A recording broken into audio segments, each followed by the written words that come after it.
Ny karakara fifananana antsoina hoe olympiade matematika ny sekoly Fort 12 School etsy malaza tanjombato tamin'ny tendrondroany ity ary nahatratra any amin'ny 7 moa ny mpandray anjara tao anatin'ity hetsika ity ny tanjona dia ny hafahana mampita amin'ireo ankizy ny taranja matematika amin'ny fomba miavaka.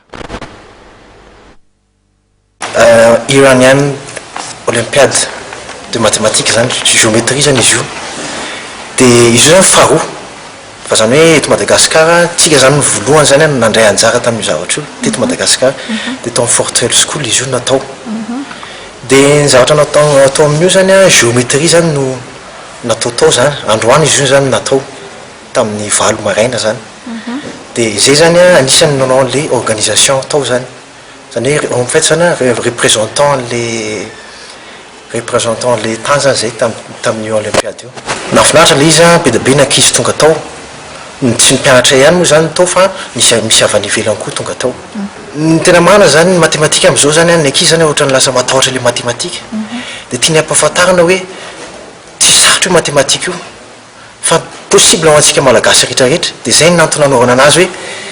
hoe asiana an'io olympiade io ahafantarana ankizy hoe possible ihany kay anaovana an'io zavatra io ny à partir ny 25 septembre zany nahafantarana ny valiny zany le zany misy antony betsaka tsy ho tena hoe antony ray ihany satria ohatrany voadingako amin'ny ankapobeny mihitsy ny jerevako azy dia resaka hoe ny rafitra ny fampianarana eto Madagasikara mihitsy zany ny efa mandringa ny rafim-pampianarana dia hatramin'ny hoe eritreretintsika amin'izao fotoana izao ny hoe manomboka ny fanabeazana fototra ingatsika dia ny hoe frame no mpampianatra any ireo frame ireo tsy nahazo fiofanana momba ny fampianarana dia ireo nefa fototra ingan'le fampianarana mihitsy zany any frame dia zay zavatra zay zay tsy fahampiana fahaizana mampita fahalalana zay nefa ny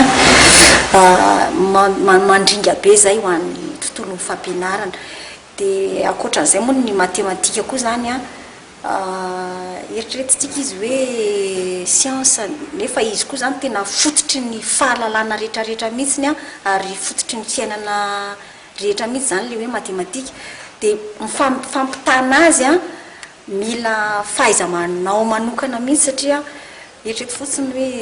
raha matematika ianao no manao fahadisoana kely raha ohatra ianao manao maribava zany dia manao hoe roa ray roa efatra roa telo dimy dia tahaka ny hoe nanao fahotana mahafaty ka na ny mpampianatra na ny zokinao nanadinanao na ny ray aman-dreninao no niteny an'izay no hoe roa ray roa efatra roa telo dimy dia asa angamba nahazo nareo angamba mahazo ny eritreritra hoe inona no nitranga tamin'izay zay zavatra izay nefany anisany hoe mahatonga ny hoe fahakalany olona n'le matematika toko mihitsy hoe fahakalany tsy fitiavana mihitsy ny hoe raha vao miteny matematika zany dia fa biby fatahorana mihitsy zany atao hoe matematika zany dia zay zavatra izay zany no arenina ty amin'le hoe olympiade le tahotra ny olona matematika le fankalana ao anatin'ny mpianatra le matematika zany no ezahana ho volena indray le fitiavana zany volena dia aseho azy hoe tsy zavatra mampitahotra io ary tsy zavatra hoe mitokamonina io fa hoe ny fiainantsika andavanandro matematika dia ao anatin'ny olympiade moa zany zao nahitana hoe ho an'ny mpianatra zany dia io zany fitariana azy ary ny faminaovana le olympiade fitariana ny sainy hoe ny tontolo matematika tsy nihitanao eto Madagasikara ihany fa misy koa ny matematika eran-tany dia fa fanokafana avy hatramin'ny sainy zany hoe afaka ampivelatra anao amin'ny sehatra iraisam-pirenena ny matematika. Dia izay ny koa no mamarana ny fampahalalam-baovaontsika tamin'ity takarivo ity isaorana ny anao fa nanaraka izany hatramin'ny farany fa me fotoana eto indray tsika amin'ny andro manaraka metraka ny veloa mandrapitafa ho amin'izay indray ary veloma tompoko.